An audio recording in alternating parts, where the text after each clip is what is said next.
Hello and welcome back to Exoplanets 101. So this week we are talking about another detection method that is called transits. Now, just like with radial velocities and with timing, with transits this depends on observing the star rather than observing the planet itself. But in this case, instead of trying to observe the star's motion like we did with timing and radial velocity, we're observing the star's brightness. So basically with a transit, what we're seeing is when a planet passes in front of its star, so that is between us and the star. So this planet will then block some of the light that's coming from the star, and so we can see a dip in the brightness of the star when the planet passes in front of it. And because planets are on periodic orbits, we will see this dip happen every certain amount of time, and so we can deduce that there's a planet at that period around that star. However, we're talking about very small changes in brightness. For example, an Earth-like planet around a Sun-like star would have a signal of only 80 parts per million when it blocked the star's light.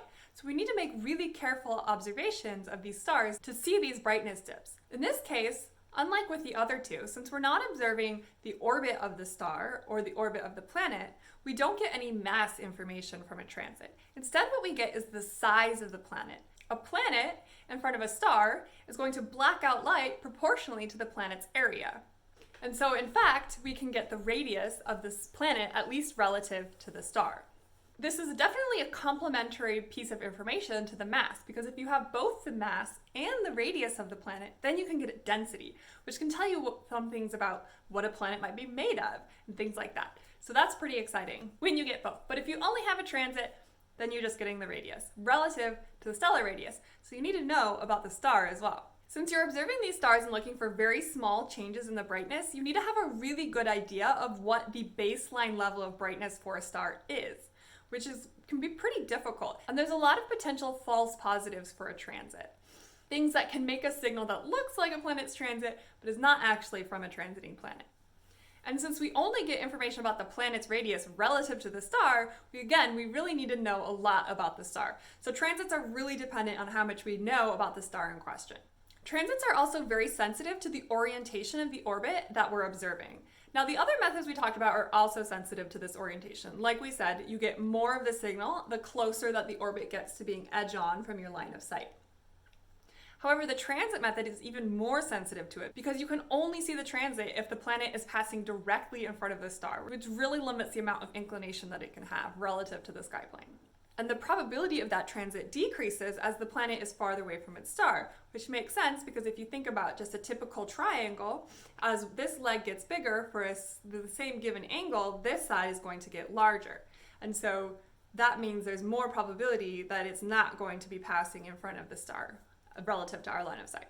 Transits also happen over a relatively short period of time. It just doesn't take that long for a planet to pass in front of its stars, usually on the order of hours. And so you really need to either know when the transit is going to happen, or you need to observe a star continuously in order to see something that's happening over only a few hours at a very small signal. And that signal is both the transit depth and the transit duration. And that depends on the size of the planet, as we've discussed, relative to the star. And also the impact parameter, which is basically where on the star the planet is passing over. Is it passing right through the center of the star relative to us, or just passing through one of the poles? And that depends on the distance of the planet from the star and the inclination of the orbit. So with all that being said, you might think it's amazing that we ever see transits at all. I mean, it is. I still think it's amazing, but we do see them all the time. So the first transit of a planet was actually observed in 1999 of HD 204958b. But this planet was already known to exist by radial velocity. So the teams knew where and when to look, and they looked, and sure enough, they found a transit, which was really exciting because it was the first transit ever observed. The first planet that was actually discovered via transits was not until 2002, and that was Ogle TR56b. So transits were relatively rare, both to observe and to discover planets, until the Kepler mission. So Kepler was launched in 2009, and it was a NASA project whose goal was to observe Earth-like planets around Sun-like stars. To do this, the telescope basically continuously monitored a small patch of sky. Because like I said, transits are pretty short, and you don't know when they're going to happen if you're trying to discover planets. So you need to observe continuously in order to actually see these planets. You also need to observe for a long time if you want to see planets that have longer orbits, because you need to see multiple transits in order to discover a planet and determine its orbit specifically. So the Kepler mission was a 3.5-year mission that looked just at this one patch of sky to try and do this. And there were about 150,000 target stars in this patch of sky. And what happened was amazing. We discovered thousands of new planets via transits by Kepler. It really opened a whole new window into exoplanets in our galaxy. It enabled us to actually do statistical and demographical studies on exoplanets for the first time, and it uncovered all of these crazy sorts of planets and architectures that we didn't even know were possible, and we found out they're actually common. The Kepler telescope successfully completed its first 3.5-year mission, and then it was supposed to be on an extended mission, but unfortunately, some of the components of the telescope started breaking down. However, they were actually able to get more life out of Kepler, and they used a mission called K2, which instead of observing one patch of sky continuously, observed a few different patches of sky and discovered even more planets. And so Kepler served us very well until it was decommissioned. Kepler just led to this really large increase in the number of known planets, and so now transits are actually the most common way that we've discovered planets.